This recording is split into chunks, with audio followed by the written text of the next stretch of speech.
Vamos lá, gente, dando continuidade ao tema avaliação. Dessa vez nós vamos falar sobre a avaliação de aprendizagem. Vocês estão vendo aí que esse material foi tirado de um curso preparatório que eu fiz para concurso e que é tema, evidentemente, de formação de qualquer professor, de qualquer concurso.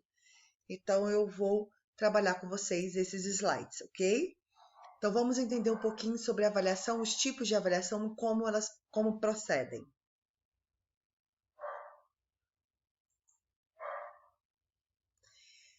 O assunto é: o que é avaliação, tipo de avaliação, abordagem educacional, etapas da avaliação, instrumento de avaliação, resumo e referência. O que é avaliar?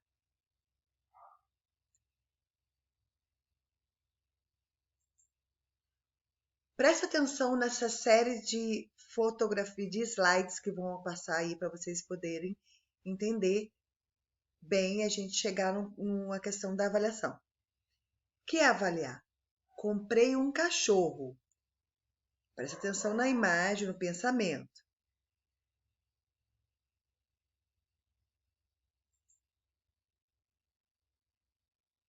É mesmo? Ele é grande? Não, não é tão grande assim. Ele tem pelo longo? Não, ele é de pelo curto.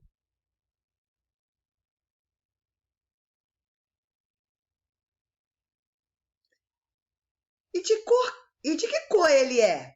É preto e branco, é malhado. Puxa, que cachorro bonito! Olha as duas imagens. Então, o que a gente pode pensar sobre esse diálogo? À medida que ele foi fazendo pergunta e ela foi dando informação, ele foi construindo a sua ideia. Então, vamos entender um pouco mais à frente isso.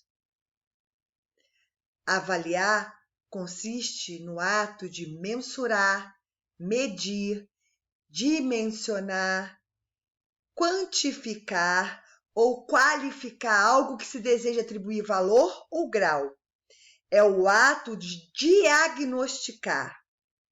Para esse fim, são aplicados métodos, instrumentos e ferramentas que devam ser pensados de forma a se adequar ao objeto, tanto ao fenômeno a ser avaliado. Oliveira, 2016. Então, avaliar são muitas coisas. Avaliar não é uma coisa só, não é mensurar ou não é medir, não é só mensurar, não é só medir, mas é quantificar, é redimensionar. Então, é atribuir valor, né? É atribuir valor, nota. Então, avaliar é muito abrangente. Aí, Paulo Freire diz o seguinte: a avaliação. O que é a avaliação? A avaliação é da prática educativa e não um pedaço dela. O que ele quis dizer isso? Que a avaliação não é uma parte. Agora eu avalio. Eu trabalho, agora eu avalio. Eu parto. Ela passa por todo o processo, como nós vimos na LDB. Quando ele diz a avaliação é da prática educativa e não um pedaço da prática educativa. Não é um pedacinho da prática, é todo o processo da prática. Vamos falar agora sobre os tipos de avaliação. Tradicionalmente, tem sido identificado 3 funções pedagógicas à avaliação das aprendizagens e a função diagnóstica, função formativa e função somativa. É nessas 3 funções que nós vamos estudar aí. Bom, o que significa essas funções? A avaliação diagnóstica, podemos dizer assim, que ela é antes do ensino. Não, perdão, gente, presta atenção. A avaliação antes do ensino, durante o ensino e depois do ensino. Então, a avaliação diagnóstica, que a gente também chama de avaliação diagnóstica, ela acontece antes do ensino. A avaliação formativa, ela acontece durante o ensino. E a avaliação somativa, ela acontece depois do ensino, no final do processo, quando atribuímos notas. Então, antes do ensino inicial, coletiva, prognóstico, diferenciada e de diagnóstico. Não quer dizer que a avaliação diagnóstica só acontece no início do ano. Ela é antes do ensino, que pode ocorrer em qualquer tempo do ano letivo. Nós vamos ver isso melhor. Avaliação formativa durante o ensino. Interativa, retroativa e proativa. Ela tem um outro papel diferente da diagnóstica, que tem a relação de você fazer uma retomada, uma reorganização. Essa avaliação interativa ou seja, durante o processo você está vendo a construção do conhecimento do aluno. Retroativa é quando a gente retroage, volta, vai atrás, retoma. E proativa é quando a gente estimula o aluno a buscar, a fazer, a executar e não só depender do professor para fazer todas as coisas. Isso é muito comum, gente. A gente pegar a turma de 4º ano que ela fala assim, professora, o que é para fazer? É para copiar? Professora, Aí fala assim, o que é para fazer nesse dever? Você leu o enunciado? Li. E você fez? E você entendeu? Não.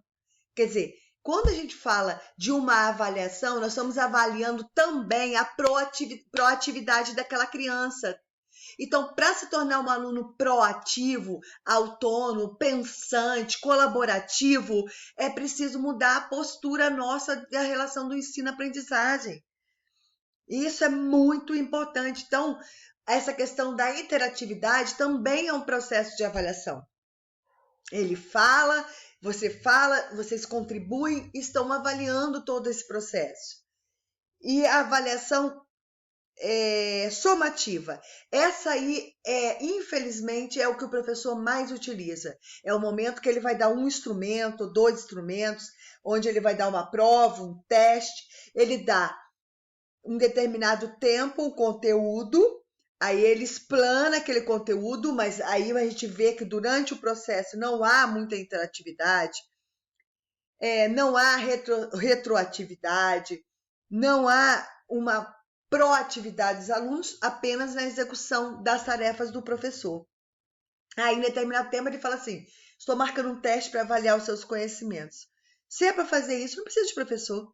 Se é para pegar do texto, para poder olhar para o livro, botar para copiar, fazer aquelas tarefas, deu matéria dada, né? Não é que a avaliação somativa não é importante, mas nós vamos ver isso um pouco mais adiante aqui.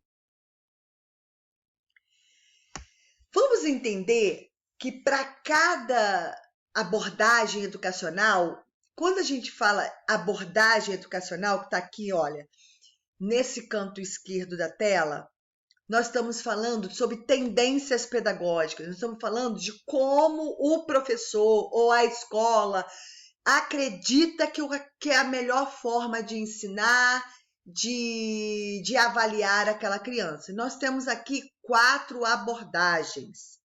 A abordagem tradicional, a abordagem comportamental, a abordagem humana e a abordagem cognitiva. Então, nós vamos entender a avaliação dentro dessas 4 abordagens. Naquela avaliação diagnóstica, formativa e somativa. Então, para a avaliação, para a abordagem educacional tradicional, o que eles pensam sobre a avaliação? Na tradicional diz o seguinte, quantidade, exatidão na reprodução do conteúdo comunicado nas aulas. Vou repetir. Quantidade, exatidão na reprodução. Tá falando de produção, gente? Reprodução de conteúdo comunicado nas aulas. Então, mais ou menos aquilo que eu falei do professor, que dá um monte de quantidade de conteúdo para o aluno, exatamente aquele conteúdo que ele deu. Às vezes ele tira do próprio livro a pergunta para dar resposta e daquilo que ele comunicou com as crianças durante o processo. Vamos ver como é que a abordagem comportamental trata a avaliação? Na comportamental, a avaliação é assim: os objetivos de mudança de comportamento. Antes, durante e depois. Parte da aprendizagem. Na abordagem comportamental, eles percebem mais como o aluno mudou o comportamento, como ele era antes, como ele foi durante o processo do ensino da aprendizagem e como ele está depois. E que a avaliação faz parte da aprendizagem. Então, lembra da criança calada, da criança que não interage? Uma criança que talvez tenha dificuldade de leitura e agora está lendo melhor, está se comunicando melhor. Então, eles observam mais a mudança do comportamento, aquela criança muito quieta, aquela criança muito falante, toda essa mudança de comportamento da criança que contribui mais na sala, não contribui mais não, da criança que contribui, daquela que não contribui e que à medida que ela vai mudando o seu comportamento, vai havendo avaliação, ok? Na abordagem humana, como é que eles tratam a avaliação? Por autoavaliação. Essa abordagem humana ela é muito ligada ao próprio Paulo Freire. Paulo Freire fala de autogestão, autoavaliação. É quando ele se autoavalia durante o processo, do início ao fim do processo. Quase não tem a avaliação do externa, só interna, é dele mesmo.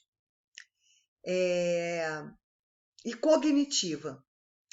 A abordagem cognitiva trata da avaliação dessa forma: qualitativa, sem pressão no sentido de desempenho padronizado. Essa abordagem cognitiva, ela está muito voltada para a abordagem de Vygotsky, que ainda vamos estudar um pouquinho mais na frente. Lembra que na LDB, no artigo 24, fala que em cima do qualitativo, em cima do quantitativo, é melhor a qualidade do que a quantidade? Então, nós temos aí duas extremidades. Nós temos aqui a tradicional, tá ok? Que fala da quantidade e exatidão, e a cognitiva que fala da qualidade e sem desempenho padronizado, ou seja, cada um tem o seu tempo de aprender. Cada um aprende no seu tempo, no seu ritmo, na sua maneira. Aí você vai perguntar assim, Flávia, como é que fica então dentro da sala de aula alunos em diferentes tempos? É desse jeito. Você, com certeza, vai saber que aquele aluno, na sua avaliação, ele demora mais tempo para aprender, aquele que na primeira vez que você trabalha, ele já aprende. Então, a sua autoavaliação, a sua avaliação da sua forma de você ensinar, é que diz que quantas vezes você vai precisar trabalhar aquele conteúdo de forma diferenciada a atingir a todos. Então, dessas abordagens, a tradicional, comportamental, humana e cognitiva, eles entendem a avaliação desse jeito. A que mais se aproxima da LDB é a cognitiva. Mas vamos continuar.